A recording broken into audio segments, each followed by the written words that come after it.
this computer. Okay, so in Eretz Yisrael, they're reading Perashat Beha'alotecha because while we were celebrating the second day of Shavuot, and we read the reading for Shavuot, in Eretz Yisrael, they were already Shabbat, right? They only had one day of Shavuot, so they read Perashat Naso, they read it last week. We're reading it this week. So they're reading Beha'alotecha this week. So there's a discrepancy between what they're reading in Eretz Yisrael and what we're reading here in the Galut. So we're going to study Perashat Beha'alotecha. And for today's class, I chose the Perashat that deals with the Nazir. So I am now sharing the screen. Let me just... Okay, so now you now should all be able to see the screen. I'm going to be reading the Pesukim as I do every week. And then after I read the Pesukim, I am going to explain them. So let's start. Here we go. So we're Bemidbar, Perek Aleph, Perek Vav, Pasuk Aleph, and then Pasuk Bet. We'll read them together.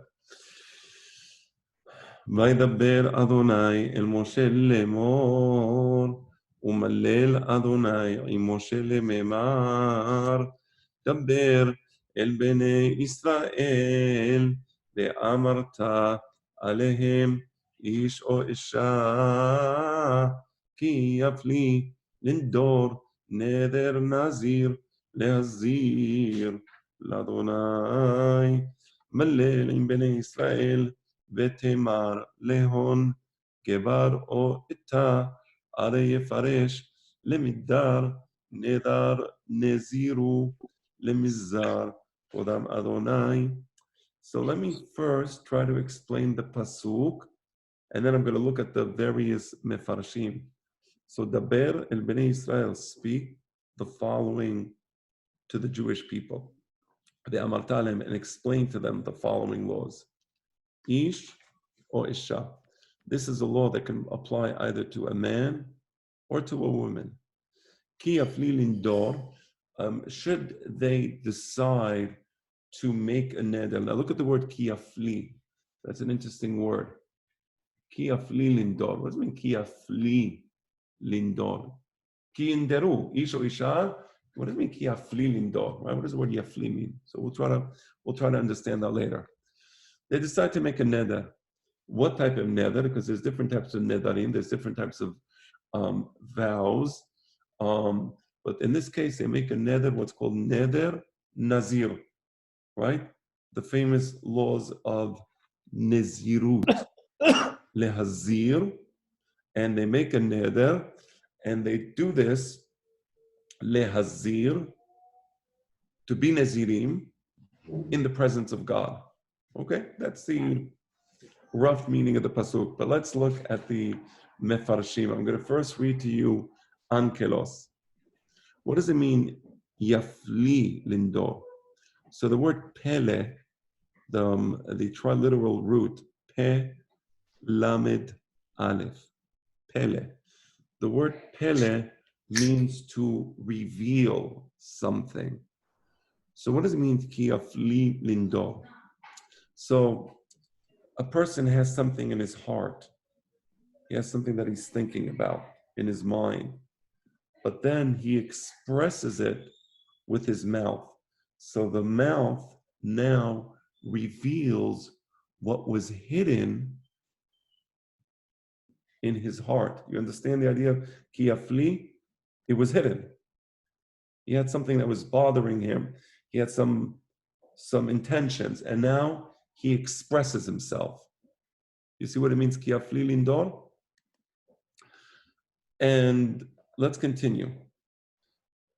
Lehazir lifnei Hashem. So the neder is one where he does it in the presence of God. What does it mean he does it in the presence of God? What does that mean? I'm not sure. Let's look at Rabbeinu Sa'adia Gaon. Rabbeinu Seder Gaon says, Asher Yeba'er, Pele, Bemuvan Perush Ube'ur. So he explains that the word Kiafli, the word Yafli Lindor means he explains, rather he elaborates, right? Neder Nazir Litnasech Lerabah, Liot Nazir Lelohav.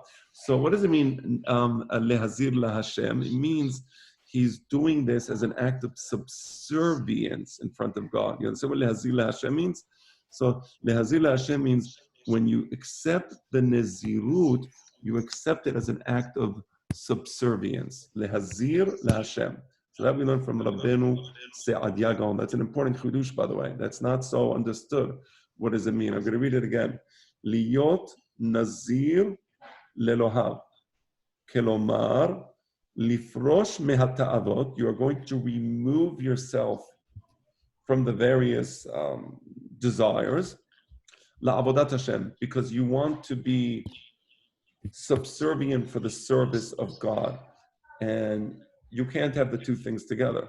You can't, on the one hand, be involved in certain ta'avot, and on the other hand, be in the service of God. You have to make a choice. So he decides he's going to make a choice. Okay? Let me look at Ibn Ezra. Kiafli, 1 second, please. Hold on 1 moment. Always technical issues, but I think yes, okay, good. Okay, Ibn Ezra. Yafli, yafrish, or ya'aseh davar pele. Ki rov ha'olam olechim achal ta'avatam. Interesting, Ibn Ezra gives a different explanation, kiafli. Remember the word kiafli? What does it mean, kiafli lindor? So according to Ankelos, kiafli means he utters something from his mouth, right? There's an utterance. This utterance was hidden because the thought is always hidden, and then suddenly it comes out. Ibn Ezra gives a different explanation. Ibn Ezra says, Ya'aseh davar pele. What does it mean, Ya'aseh davar pele? He removes not his words from his mouth, he removes himself from the ways of the world, right? The ways of the world, so you have the masses of humanity. The masses of humanity go in darkness. And from within this mass comes out this individual who is special. So he removes himself, in a sense, he reveals himself in contrast to the rest of the human race. So kirova olam, because most people, they do whatever they want, whatever they feel like doing. You feel like getting drunk, you get drunk. You feel like making an avon, you make an avon. You want to break into a store, take a TV, take 2 TVs, take an Xbox and a computer and a TV, take it. What's the big deal? If there's no consequences, I'm saying. If there's no consequences, just go, do it, right? So this person, he says, no, he removes himself from the rest of humanity. He's the Pele, not the word. You understand the difference between Ibn Ezra and Rabbeinu Sa'adia. Kiafli lindor. Neder Nazir. That there's the laws of Nezirut are different in some ways than the regular laws of Nedarim. Okay? Let's continue. I'm going to say Beracha. Baruch atah Adonai, Eloheinu melech ha'olam, shehakol niya b'dvaro.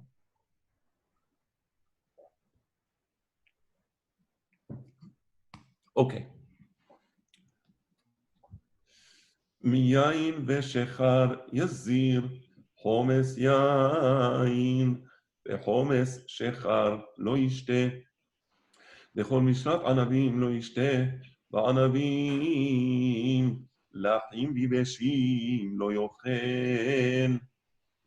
מחמר חדת ועתיק יזר, חל דחמר חדת, וחל דחמר עתיק, לא ישתה, וכל מטרות ענבין לא ישתה,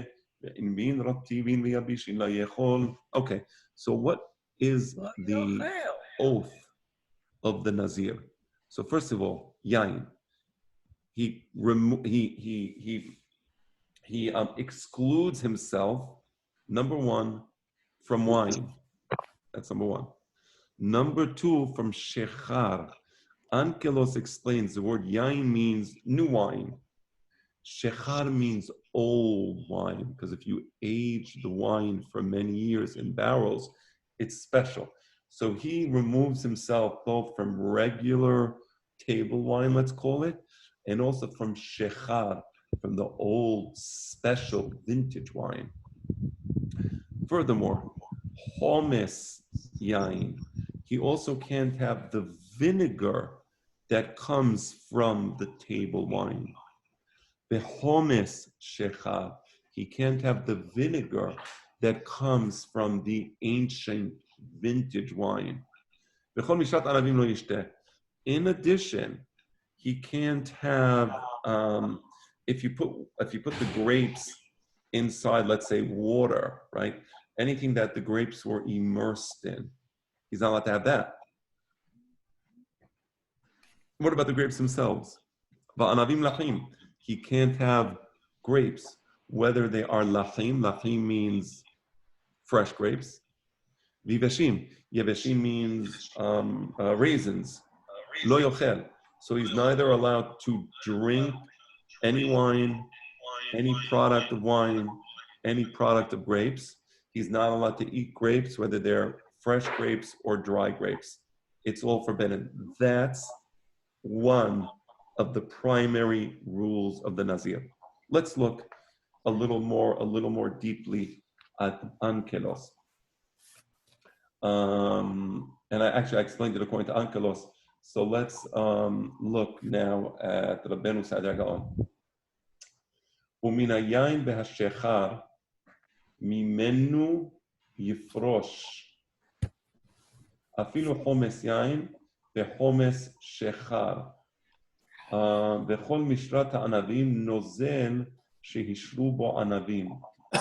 Okay, he explains it very similar and almost identical to the explanation of Ankara. So there was nothing that I saw here that was unusual. I'm just going to look at Ibn Ezra and then we'll continue. What does it mean he can't drink wine or shechar? We explained shechar is ancient, vintage wine. אם נדע להיותו נזיר וקדוש מיין ושחר יזיר, על דעת המעתיקים ששחר גדול מהתירוש. Okay, again, so all the commentators agree on the meaning of yain v'shechar. Everybody agrees on what it is that the Nazir may not have. Let's go now to Pasuk Daled. I'm highlighting it for you so you can see it. Oh, whoa, I'm sorry. Actually, I didn't highlight it. I highlighted the wrong Pasuk. Give me a moment. Okay, here we go.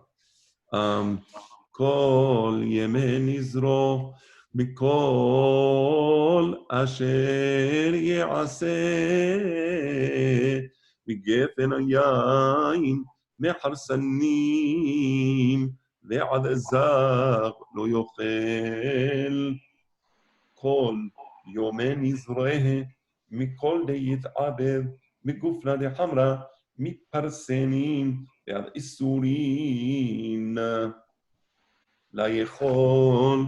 Okay, for the entire period of his Nazirut, because as you may understand, the Nazirut doesn't have to be eternal. It could be eternal, but generally speaking, when a person accepts a neder of Nazirut, it's for a specific amount of time. The minimum Nazirut is 30 days. It's 30 days. That's a minimum, okay? So anyway, for the term of his Nazirut, Kol Yemen Izro, Mikol Asher Yaseh Migefen Hayayin, any product of Gufna de Hamra. What does it mean, Gufna de Hamra? From the grapes from which you derive wine. Migefen hayayin. Gefen hayayin means the grapes from which you derive a wine. Let me see. Right. Meharsanim ve'ad zag. The harsanim, even the pits in the grapes, that's a harsanim.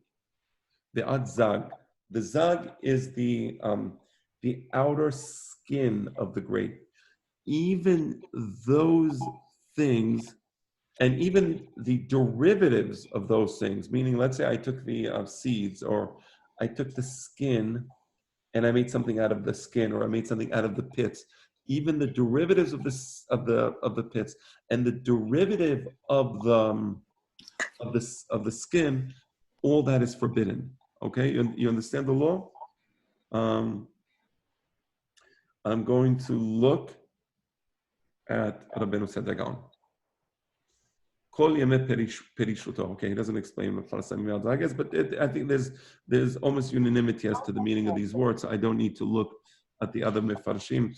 I'm looking at Rashi. The Rashi brings the Gemara in Masechet Nazir. He says, "What are the harsanim? Hem agarinim. These are the pits, just like we explained it. What is the zag? Hem hakelipot shemibachos. This is the outer skin. Okay, so that's that. I have a question. Let's continue. Rabbi, I have a question here.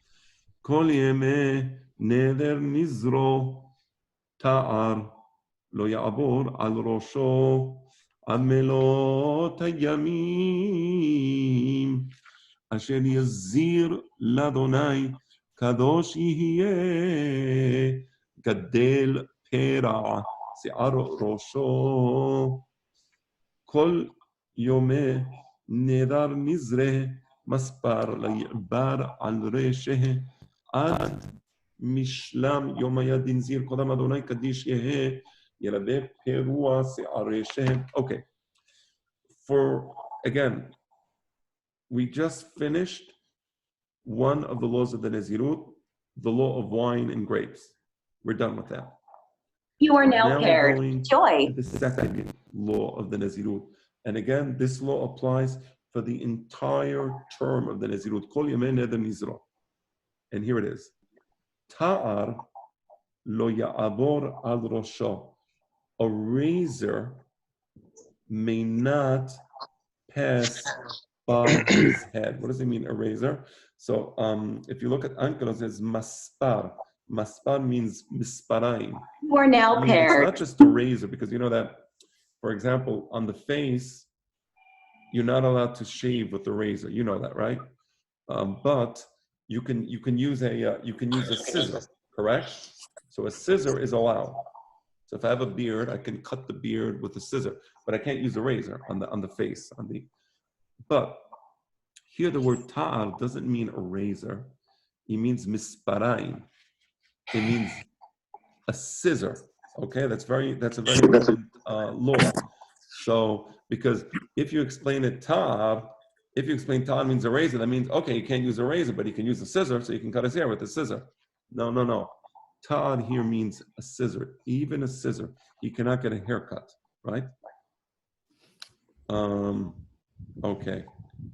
And ad melot yamim, until the completion of the days that he is a Nazir in service of God, he is kadosh. He is holy. He is holy in the sense that he has separated himself from the ways of the common people. That's why he's kadosh, right? Holy means to be separate. Gadel pera se'ar rosho. The hair of his head is going to grow. Yigdal pera. Okay, let me see if I can find something additional in Rabbeinu Saadia Gaon. I'm looking now at Rabbeinu Saadia Gaon. Here. וירבה פרע שיער רסה, אשר יפריש את עצמו לאלוהיו יהיה מקודש, ויגדל פרע שיער ראשו. Okay. Okay, what does the word pera mean, by the way? What does the word pera? I know se'ar rosho means the hair of his head. What is pera? Does anybody know what the word pera means? So pera means when the hair becomes long, you refer to it as pera. The extra growth, the long hair is pera. So now many of you people like me have not taken a haircut in a while because of the danger of infection, and the barbers are closed. I was actually calling up today at the to see if I can find some place that's open. I couldn't find some place that's open, so it's pera. Pera means this is extra long hair. That's called the pera, right? So pera se'ar rosho, the extra growth of the hair of the head. Because normally a person doesn't grow their hair this long, but now we're all kind of Nazirim, at least for purposes of the for purposes of the growing of the hair. Nobody can cut their hair. So we look like Nazirim. We didn't accept Nazirut, and don't accept Nazirut because the other day I had an argument with my son. This is before the COVID-19. And we were trying to convince him to take a haircut. Okay, he didn't want to take a haircut. And he said, I said, we were saying as a joke, like, what did you accept Nazirut? He said, I didn't accept. He said, he says, I said, what did you accept? He says, yeah, he was saying it as a joke. I accepted Nazirut. I said, yeah, but it's only 30 days. Setam Nazirut is 30 days. He says, no, Daddy, that's in the days of the Bet HaMikdash. But now when there's not the days of the Bet HaMikdash, Setam Nazirut is forever. So be careful. The Bet HaMikdash is not around. He was right. It's true. Today, Setam Nazirut is forever. So don't accept Nazirut even as a joke. Because if you do, Bar Minan, it's, you can't cut your hair. You're like you're in a big problem. The only thing you can do then is maybe you could try to get Hatarat Nedarim from the Betin, but that's not an easy thing. The Gemara says that Rabbi Shimon ben Shattach, his brother-in-law. His brother-in-law was the king Yanai, and there was once a group of 80 Nazirim. 80 Nazirim. They had to come to the Bet HaMikdash and they had to end the Nazirut. Now, to end the Nazirut, you have to bring a lot of korbanot. There's a whole bunch of korbanot you have to bring to end the Nazirut, and apparently there was a shortage of animals. The price was very expensive. Al-Khazat, it was a very big expense. So these people, they're Nazirim. They want to end the Nazirut. It was a time to end the Nazirut, but to end the Nazirut, you have to bring the Korban, which, by the way, that's why today, Setam Nazirut is forever, because there's no Korbanot in the Bet HaMikdash. So Shimon ben Shattach was talking with his brother-in-law, the king, and his brother-in-law is saying, he's telling his brother-in-law, listen, why don't you do a favor? Why the Korbanot for the 80 Nazirim? So the king is like, telling you to be Shimon ben Shattach, what are you kidding me? These guys accepted Nazirut, let them deal with it. It's not my problem. So he says, listen, I'm a rabbi. How about we do it 50-50? I deal with 40 Nazirim. You deal with 40 Nazirim, So the king was a little embarrassed at this point. His brother-in-law, the rabbi, is accepting 40 Nazirim. He says, okay, fine. You got it. So he accepted to deal with 40 of the Nazirim. He brought them korbanot. The 40 Nazirim came to the Bet HaMikdash. What did Rabbi Shimon ben Shattach do? He took the other 40 Nazirim and he made Hatarat Nedarim for them. And now to make Hatarat Nedarim, it's not just automatic. You can't just do Hatarat Nedarim on anything, right? But he was sitting down, Masalem Petach Lecharata. He found a way to do Hatarat Nedarim. After the Hatarat Nedarim, they didn't have to bring the Korbanot anymore. Why didn't they have to bring the Korban? Because he was Matir the Nazirut Milachat HaTechila. If you Matir the Nazirut Milachat HaTechila, that's it. Mutarim lachem, mutarim lachem, mutarim lachem. And kam haramim, and kam Nazirut. So Nazirut, you can technically make Hatarat Nedarim. So Alacha Lema'aseh, if somebody Bar Minan, you shouldn't do Nazirut Bizman Hazeh. If you do Nazirut Bizman Hazeh, you're a Nazir Le'olam. But what do you do in that case? Then you have to find a Hacham sitting with two other Hachamim, preferably, 3 Hachamim, and you make Hatarat Nedarim. But it's, again, that's subject to the Hacham's discretion. He has to find a Petach Le'harata. If there's no Petach Le'harata, then there's no possibility to be Matir ben Nezarim. The Gemara says there was once a great Hacham. He was visiting Pumbedita, and he went to visit the Rosh Yeshiva in Pumbedita, and he was very excited to meet him. Anyway, he comes into his office. He says, listen, Hacham. He says, what do you want? He says, listen, I know you're a great Hacham. I know you're busy, but I'm visiting here. I said, I have to visit you. He says, why do you want to visit me? He says, listen, I made a neder a long time ago. I made a neder. Nobody can make a Hatarat Nedarim for me. I heard you're a great Hacham. Please, can you make a Hatarat for me? So the Hacham says, okay, let me see if I can make a Hatarat Nedarim. Fetach v'harata, I'll do Hatarat Nedarim. So he's talking to him. The Rosh Yeshiva is talking to the visitor. He's talking for an hour. If you knew that this and this was a situation, would you have done the neder? He says, yes, I would have done the neder. And he's going, what about if you knew that this and this is the situation? We're trying to find a petah, trying to find an opening to make a tara. Finally, after an hour, he was angry. The Rosh Yeshiva was angry. The guy's wasting his time. He wants a petah l'harata. Every petah he gives the guy, then no, I wouldn't have done it. I would have still done the neder. I would have still done the neder. The guy got really angry. He says, you know what? Get out of my office. Get out of the yeshiva. I don't want to see you. You literally just wasted 1 hour of my time for nothing. So the guy turns around to the Rosh Yeshiva and says, listen, I got to tell you, if I knew that I would come here and be humiliated in this way and that you would get angry at me, I got to tell you, I would never have done the neder. He says, mutarim lachem, mutarim lachem, mutarim lachem. Mera tarat nedarim on the spot. Why am I saying that story? It's not always easy to make a tarat nedarim. You have to find a way to do that tarah. And not everybody knows how to do that tarah. But finally, this Chacham found the petach l'harata and he made a tarat nedarim for him. Nevertheless, going back to the Nazirut, so the pera is the extra growth of the hair. It's called pera. Okay. Let's continue. We're on Pasuk Vav now.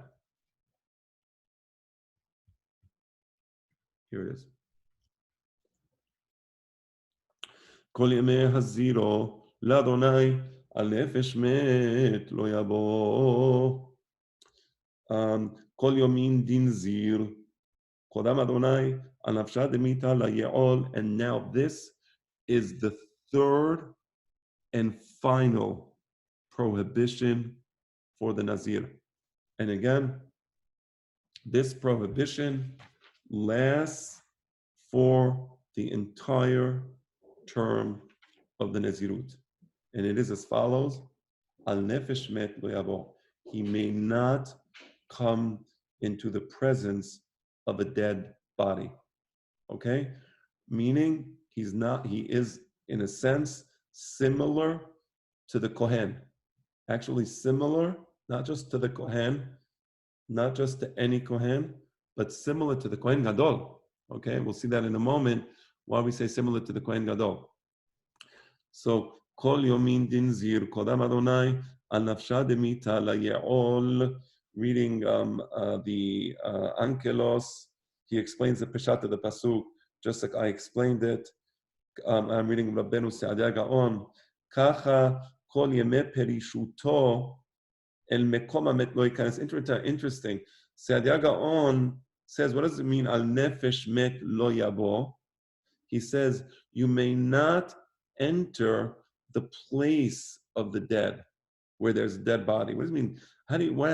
Because how does the Rabbeinu Saadia Gaon learn lo yikanes? Where does he get lo yikanes from? You understand my question? And I'll answer it. Because if you look at the pasuk,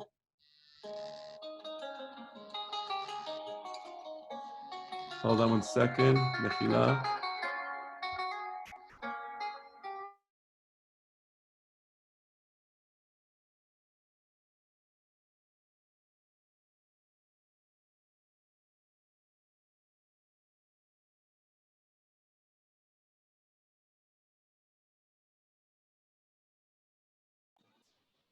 Gentlemen, I understand that you were trying to ask me questions and that I couldn't hear you. So let me see if I can fix that problem. I apologize.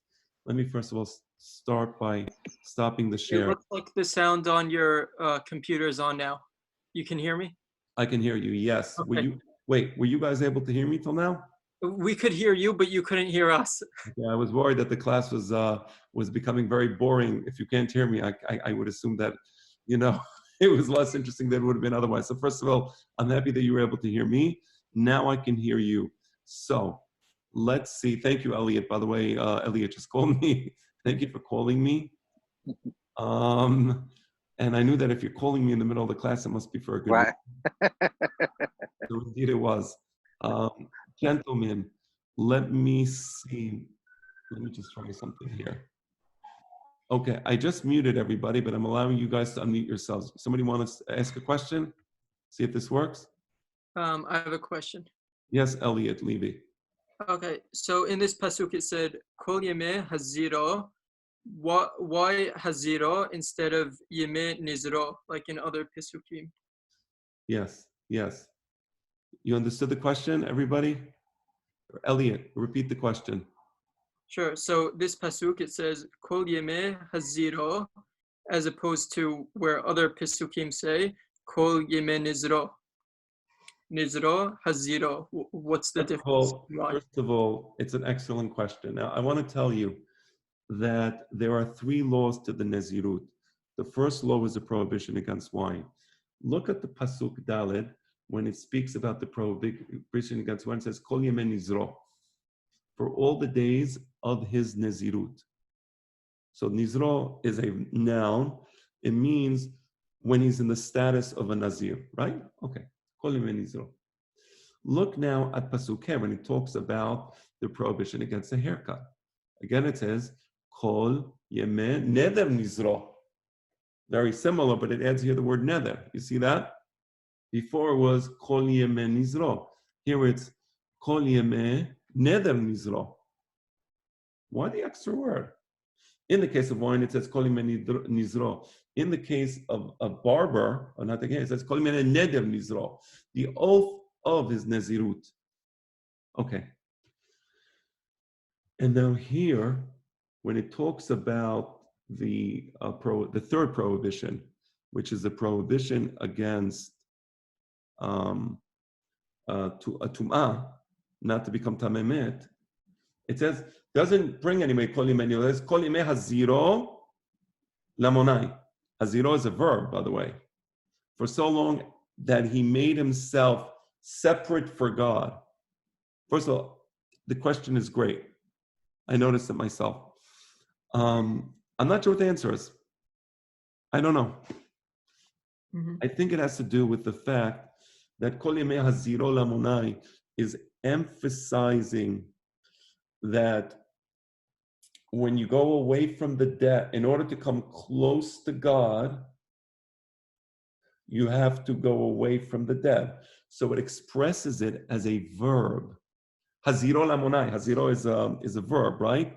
So he made himself separate so that he can come closer to God. This is why the Kohen is not allowed to defile himself to the dead, because again, the two things don't coexist. You can't be close to the dead and close to God, right? So you must separate yourself so that you come close to God. But this is very counterintuitive, especially in today's modern context where there's a very strong tendency among some of the religious community to visit graves, and they overemphasize the visiting of graves as if although it's the highest religious experience is to be in a grave, right? A grave of a rabbi, a grave of a tzaddik, a grave of a chassid, a grave of a rebbe. And here we see that the Torah doesn't share that perspective. It's interesting. I mean, you know, by the way, as a side note, I saw some video. I mean, if I didn't see the videos, I wouldn't say this, but I saw some famous, rabbinic personalities, Kabbalistic personalities, going to the Meron and praying to Rashbi, praying to the Bishimon Bar Yochai. According to Rambam, that's just avodah zarah. That's yihareg ve'al ya'avor. I mean, it's not just an avon. It's not like eating pig meat, which is a horrible avon, but it's actually one of the worst avonot is avodah zarah. So I don't understand why people do that. I don't understand why people think it's allowed. But more importantly, I don't understand why people have a need to pray to graves when they can. Do they pray to the graves, or do they pray to God to get their blessings? Right. I know what they do, right. But do they have a different agenda? So I'm just giving them lechav zechut. I know I'm going to repeat what I saw in the video. Elliot, you watch? Well, I really can't do this because then I would have to pray. He literally said, Rabbi Shimon Bar Yochai. He was crying. He's calling him out? Yeah, he called out his name. Calling him out. He said, Rabbi Shimon Bar Yochai, Amicha Yisrael B'tzara. Like he was literally crying to Rabbi Shimon Yochai that the nation of Israel is in tzara. Please save us. I mean, right. It's a bit hard to interpret that in any other way other than that Rabbi Shimon Yochai is a person who is buried there and he's praying to him. I mean, Shituf? No. According to Rambam, I mean, it's explicit. It's not like something that, so here you see that the Torah perspective is very different. The Torah perspective considers this tendency, which is, by the way, is a Gentile and pagan tendency, this obsession with graves and with dead. The Torah is against that. Al tidrosh el hametim, right? It's haram. So, but here we see that when somebody wants to come close to God, like the Kohen, has to be separate from the dead. So here we say kol yemei haziro l'Adonai. It brings it in the form of a verb as opposed to a noun to emphasize he's separating himself so that he can come subservient to God. Separating from the dead is a necessary requisite to be subservient to God. That's very interesting because it's so counterintuitive to what we're taught or what we're used to, right? So they want to use intermediaries. I'm sorry? They want to use intermediaries. They want to use intermediaries. You know that Rabbi Yehuda Levi actually says, and I think this is a peshat. I actually think it's an absolute peshat, and everyone that I've been in class on this, when they prayed to the Egel HaZahav, nobody believed that the Egel HaZahav was God. I mean, everybody saw the miracles. They use it as an intermediary, of course. That's avodah zarah par excellence. Yes, right. Exactly. Okay, so that was a very good question, Elliot Levy. Thank you. All right, yeah. Oh no, I just said thanks. Okay. So let's continue. We're going to read now pasuk. So now we're going to, where the Torah is going to emphasize that this Nazirut requires him not a regular Kohen, but actually, because a regular Kohen is allowed to become Tameh to his father and is allowed to become Tameh to his mother and to his brother and to his sister. The Nazir is not. Le'aviv ul'immo le'achiv ve'la'achoto lo yitama lahim bemotam ki nezer Elohav al rosho.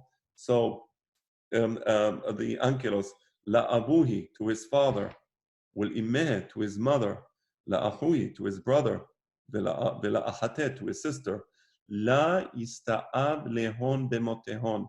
He is not allowed to become tameh even though they died. And even though technically speaking, he has an obligation to help take care of his dead relatives, to bury them and to mourn for them. He is not allowed to do it, just like the Kohen Gadol. Are nizra de elahe al reshe, because he has the crown of God upon his head. So here the word nezer means crown. He has a special crown on his head, and were he to defile himself to his brother, to his sister, etc., he would be actually desecrating that special crown. Okay, let's look at ankelos. Let's see what he says. No, nothing. Let's look at Sa'ad Gaon. Afilu le'aviv u'limo le'achiv u'lachoto. Lo yit hanagam bahe. Oh, I'm sorry. I was reading the Arabic and I was saying, gee, I can't understand this. Okay, it was Arabic. I'm sorry. Al yitama alehem ve'masav motam ki perishut Elohav alav. Interesting. He explains the word nezer Elohav alav, not nezer in the sense of crown, but nezer in the sense of a gate. So, you have, what does nezirut mean? You gate yourself off from certain things. You gate yourself off from the vineyard. You gate yourself off from the dead, right? So you're gating yourself off. So he explains it in that sense, right? Perishut Elohav alav. The gate of God is upon it, meaning there is the ways of the world on one side of the fence, and there is the holiness of God on the other side of the fence. It's so interesting reading these pesukim because it gives you an insight into the psychology of the Nazir. This is a person who probably had some sort of secular, and many of us have this, just secular feeling, where life is just becoming kind of like monotonous and you lost that spark You lost that special light, right? It happens, you get a little older and you're just like, okay, you go to work, get up, take the subway, come home, you're kind of like just going, doing it. And he wants to get out of that. So there's a fence and he jumps to the other side, and now he's on the other side, and the other side of that fence is the holiness of God in the service of God. So in Nezirut, I would kind of explain it as sort of like a vacation.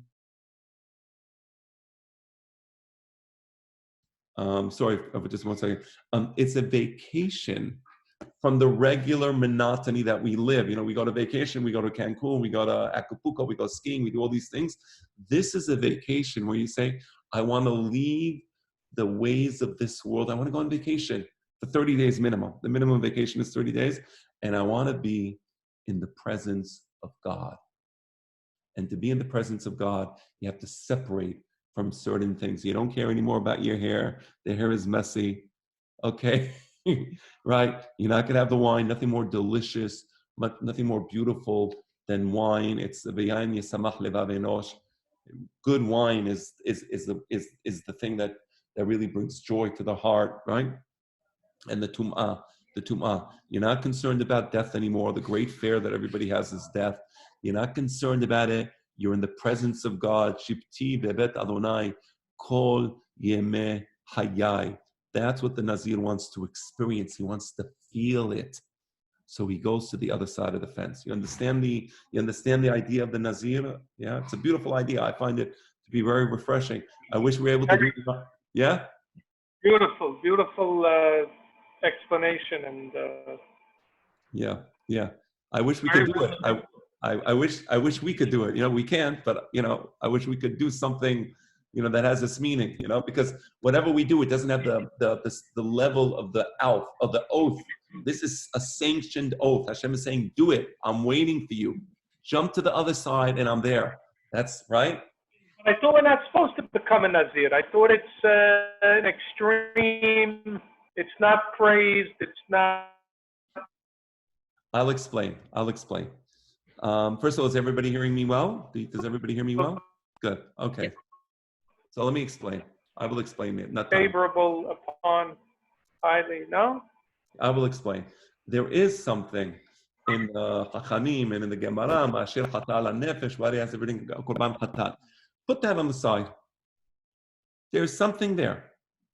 There is something that says, don't deny yourself certain happinesses in life. It's true, right? But nevertheless, we understand what's happening here. He wants to connect with that spark, right? Now, normally, the ideal is you shouldn't be disconnected from the spark in the first place. And you should be able to live your normal life and always feel that passion, right? Moshcheni acharecha narusa, in Shir HaShirim, the love between Am Yisrael and HaKadosh Baruch Hu should always be there, right? But it's not. And we're not perfect. So we are going to cut ourselves off, and we want to be on that side of the fence. We want to be on the other side of the Choma, where HaKadosh Baruch Hu is waiting there, calling for us. We want to join him there. And we got to do it because we're imperfect, right? And therefore, they say, bring a Korban Chatat, because why did you deny yourself the pleasure? But I'm happy I denied myself the pleasure. You know what? Nothing more beautiful than those 30 days that I was a Nazir. I'm so happy I did it. I wish I was perfect. I didn't have to deny myself from wine and ta'ar and all that to get there. But that's what I needed to do. That's what I did. You know what it's like? It's like you want to go on this amazing ski trip, and now you have to pay $20,000. Okay, you pay $20,000. I'm not happy that I had to pay $20,000, but I had a great ski trip. It was great. I loved it. Price? Okay, it's going to take me 4 months to pay off the $20,000, but I did it, and I'm happy I did it. You got it? Okay. Let's continue. Got another 15 minutes. Nothing more beautiful than just enjoying the words that Hashem spoke to us through Moshe Rabbeinu, right? Nothing more beautiful than the words that come from Har Sinai till today.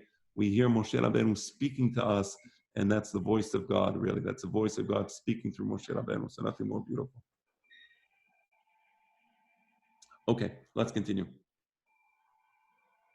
Kol Yemei Nizro Kadosh Hu Ladonai Kol Yomei Nizre Kadish Hu Kodam Adonai. So for the entire duration of the Nezirut, he is holy unto God. As I said, he's on the other side of the Choma. He's on the side of the Choma with HaKadosh Baruch Hu. He's there subservient to HaKadosh Baruch Hu during the term of his Nezirut. Let's see if there's anything additional. Okay, let's continue. Yes. וכי ימות מת עליו לפתע פתאום וטמא ראש נזרו וגילח ראשו ביום טהרתו ביום השביעי יגלחנו. Okay, that's an interesting situation. Let me read Ankelos. והרי ימות מיתה עלוי בתקף שלו יסעברש נזרה ויגלח רשע ביומה דדחותה ביום השביעה יגלחנהם. Okay. ואם מת עמו מת. וכי ימות מת עליו. What does it mean? וכי ימות מת עליו? If a dead person dies upon him, what does it mean עליו? Alohi, on top of him. Right?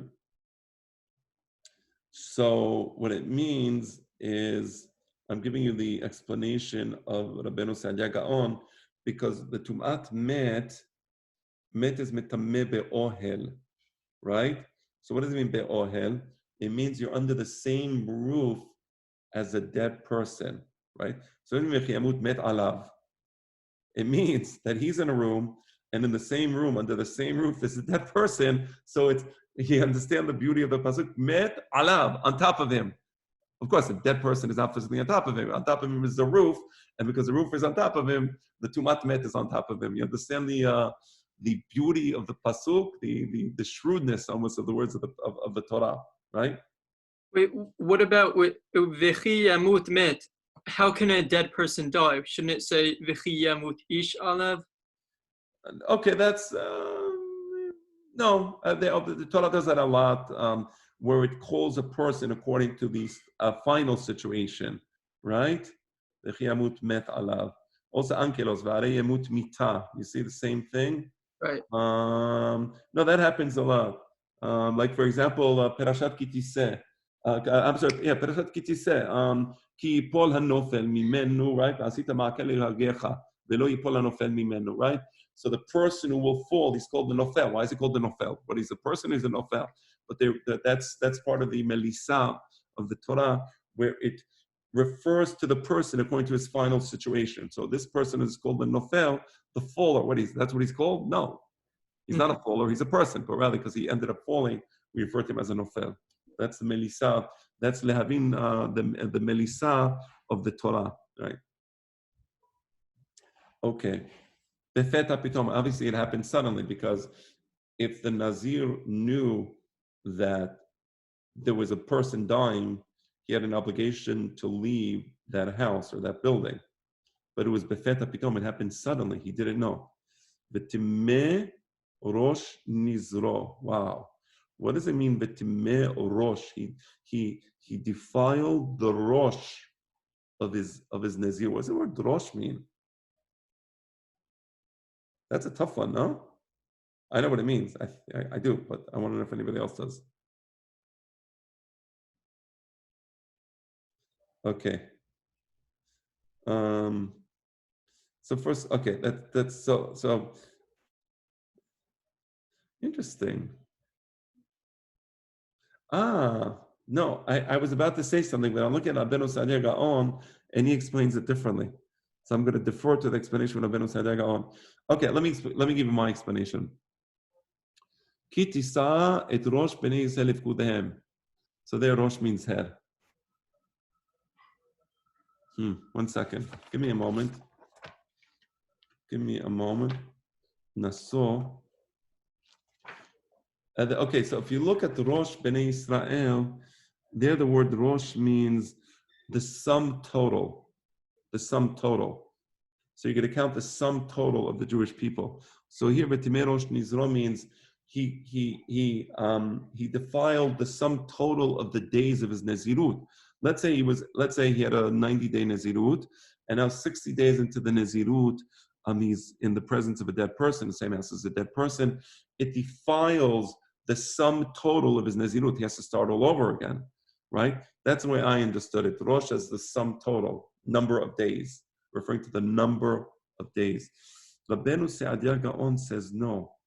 Et Reshit Nizro. Rosh means the beginning, meaning it defiled the Nazirut from the beginning, and therefore he has to start all over again.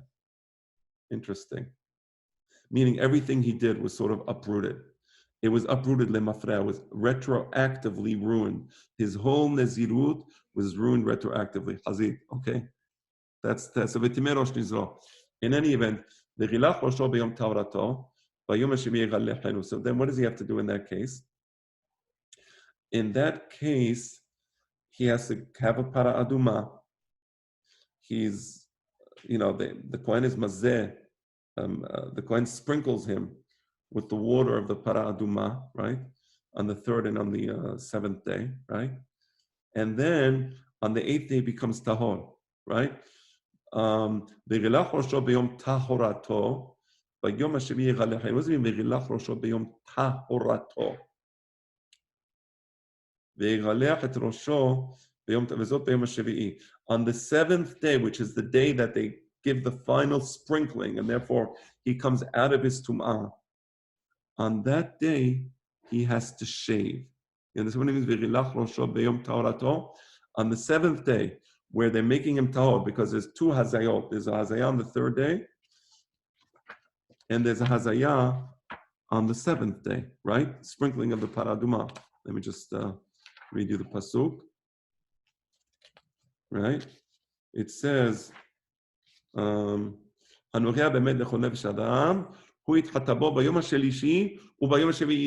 the pasuk? You sprinkle him on the 3rd day. He's not tahor. You sprinkle him on the 7th day, and then yitar. He becomes tahor. So you see how it ties beautifully? B'yom tahorato is the 7th day.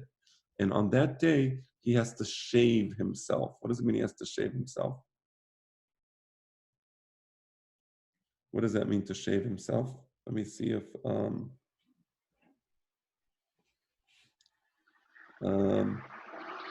I think later on it's going to bring the logic shaving. Okay. Give me a moment. We have 5 minutes. I want to just find Harambam here. So give me a moment, please.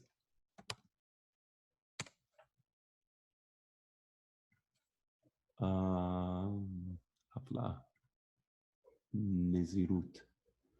Hakol. Okay.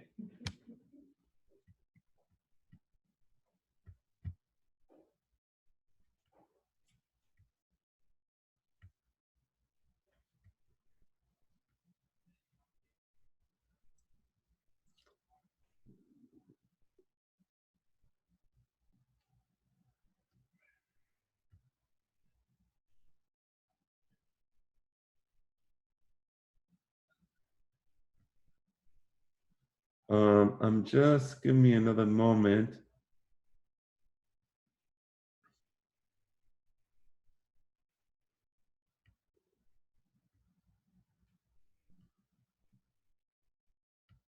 Yeah, I'm going to share the screen with you.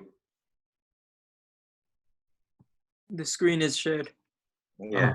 Oh, okay, even better.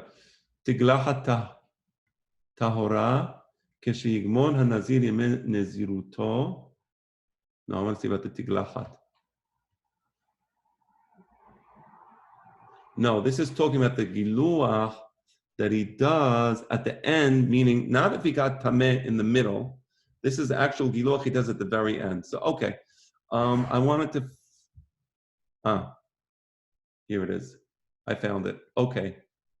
So now let's read this. Tiglachat tum'ah kesadhi. What is the shaving that a Nazir does because he became defiled in the middle of the Nazirut? נזיר שנטמא באחת מן הטומאות שהוא מגלח עליהן. The Nazir who became defiled, for example, as I said, he was under the roof and a person in a house where a person died. הרי זה מזיע עליו בשלישי ובשביעי. He makes haza'aya on the 3rd and 7th day, just like I said. ומגלח שיער ראשו בשביעי. On the 7th day, as I said, he cuts the hair of his head. That's the point. It's not his entire body. It says v'rilach rosho. You see the pasuk says v'rilach rosho. He cuts the hair of his head. V'tovel b'shevi'i achar hazaya kodera kotem emet. Of course, afterwards he's going to make tevilah in the mikveh. After they sprinkle him with the water of the para aduma on the 7th day, anytime emet. They sprinkle him on the 3rd day and on the 7th day. On the 7th day, after he gets sprinkled, he goes into the mikveh. Uma'arif shimsho. And then the sun sets, because he goes into the mikveh on the day of the 7th day. And then the sun sets. Umevi korbenota b'shemini. So that's what we're reading about in the pasuk here. I'm going to go back here. So here it says, V'chiyamut met ala befeta pitom v'timeh rosh nizro. V'rilach rosho. You see, what does he shave? You see that? The head. When does he shave it? On the 7th day.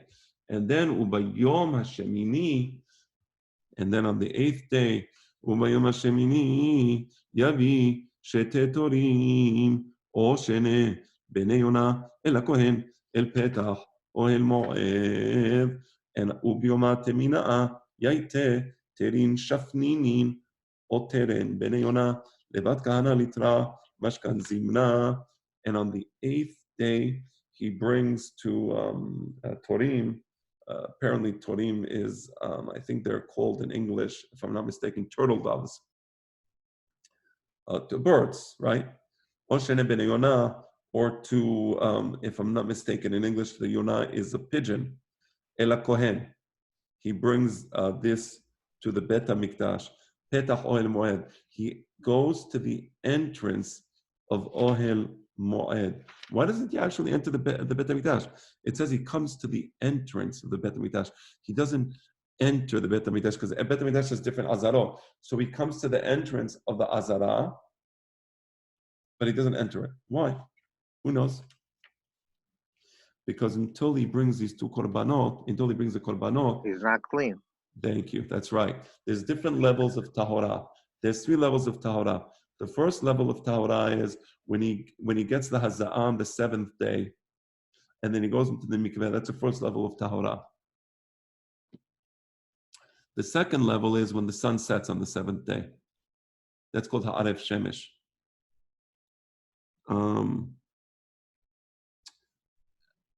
I'm sorry. In the first level of tahora, it's called tevul yom. He made tevilah, but the sun didn't set. In the second level of tahora, which is after the sun sets, that's called ha'aref shemesh. He's called mechusar kapara, it's literally the korbanot. The third, so during the second level of tahora, I cannot enter the Bet HaMikdash. But the third level is when he brings the korban kapara. That's when it becomes completely tahor, and then you can enter the Bet HaMikdash, right? That's why it goes el hakohen el petach or el moed. You see that? He doesn't enter. The kohen takes the korbanot and brings the korbanot. He stays outside till the korbanot are done. You understand? Okay, I see the time has come. So this is the way it was done, and I hope that the Hachamim say when you study about something, it's like you did the mitzvah. So hope that HaKadosh Baruch Hu is mezakeh otanu, that we should see the binyan Bet HaMikdash and see the laws of zochim to see the laws of the Nazirut halacha lema'aseh, and not just from the Pesukim and the Torah. Amen. Chazak u'baruch, Rabbi. It's cool. Thank you. All the best. All the best. Have a good night, everybody. Thanks. Good night. Thank you. Chazak Baruch. Thank you.